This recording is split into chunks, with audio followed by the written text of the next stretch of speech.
بسم اللہ الرحمن الرحیم۔ میں اپنے تمام عزیزوں کی خدمت میں سلام عرض کرتا ہوں۔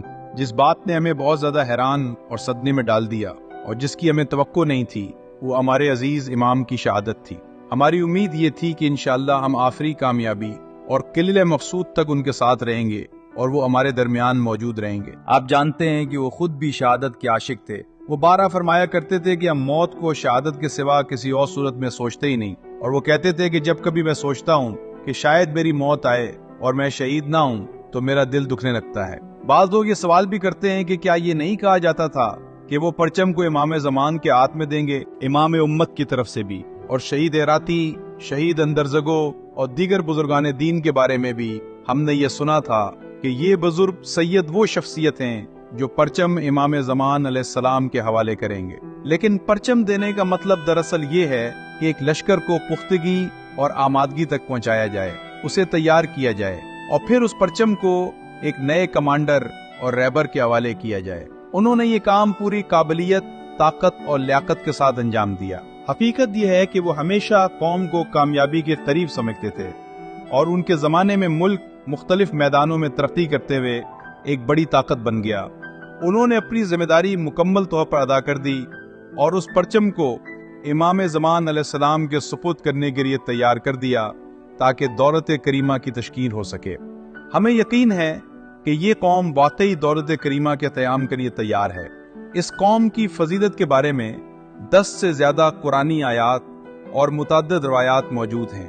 اسی طرح امام امت بھی اس قوم کے انقلاب کو امام زمان کے عالمی انقلاب کا نقطۂ آغاز قرار دیتے تھے۔ آج ملک اس مرحلے تک پہنچ چکا ہے کہ لوگ واقعی امام مہدی علیہ السلام کی قیادت میں اسلامی تمدن اور دولت کریمہ کے قیام کے لیے تیار ہیں۔ انہوں نے اپنی ذمہ داری بہترین انداز میں انجام دی اور اس نظام اور ملک کو اس حالت میں پہنچا دیا کہ اسے امام زمان علیہ السلام کے سپرد کیا جا سکے۔ اگر خداوند متعال نے اس وقت اس امام کو اس امت سے لے لیا ہے جبکہ قوم ان سے محبت کرتی تھی، ان کی اطاعت کرتی تھی اور ان کے ساتھ کھڑی تھی، تو یہ ہرگز قہر و غضب کی علامت نہیں بلکہ رحمت کی علامت ہے۔ قرآن بھی فرماتا ہے کہ اگر ہم کسی چیز کو لے لیتے ہیں تو اس جیسی یا اس سے بہتر چیز عطا کرتے، لہذا یقیناً انشاءاللہ بہت جلد امام زمان علیہ السلام کے ظہور کے ذریعے اس دردناک فقدان کی ترافی ہوگی۔ لوگوں کو یقین رکھنا چاہیے کہ جس طرح مراجع اعظام نے اپنے تعزیتی پیغامات میں کہا ہے کہ ان کی شہادت امام زمان علیہ السلام کے ظہور کا مقدمہ بنے گی، اسی طرح انشاءاللہ اللہ تبارک و تعالی جلد ہی اس قوم کے دلوں کو خوشی سے بھر دے گا۔ خود انہوں نے بھی قوم کو اس خوشی کی بشارت دی تھی۔ اگرچہ ان کی جدائی بہت دردناک ہے، لیکن ہمیں امید ہے کہ انشاءاللہ امام زمان علیہ السلام کے ظہور اور اولیاء الہی کی رجت کے بعد ہمیں دوبارہ اپنے اس عزیز امام کے ساتھ امام زمان علیہ السلام کی خدمت میں شہادت کا شرف حاصل ہوگا۔ ایک اور بات جو انہوں نے فرمائی تھی وہ یہ ہے کہ تم اپنی آنکھوں سے آخری دن اور آخری فتح دیکھو گے اور بہت جلد تم قدس میں دیگر ممالک کے علماء کے ساتھ نماز پڑھاؤ گے۔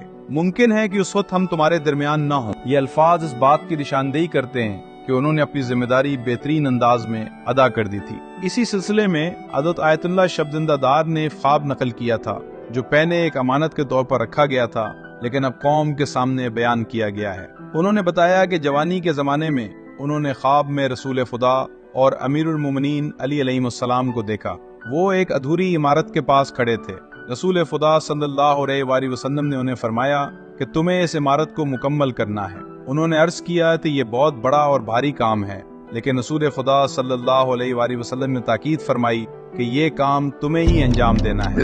ہمیں یقین ہے کہ انہوں نے اپنی ذمہ داری پوری طرح ادا کر دی اور ملک کو اس حد تک تعمیر اور تیار کر دیا کہ اسے امام زمان علیہ السلام کے سپرد کیا جا سکے۔ انشاءاللہ امام زمان علیہ السلام خود اسی قوم کے ساتھ اس کام کو مکمل کریں گے۔ والسلام علیکم ورحمۃ اللہ وبرکاتہ۔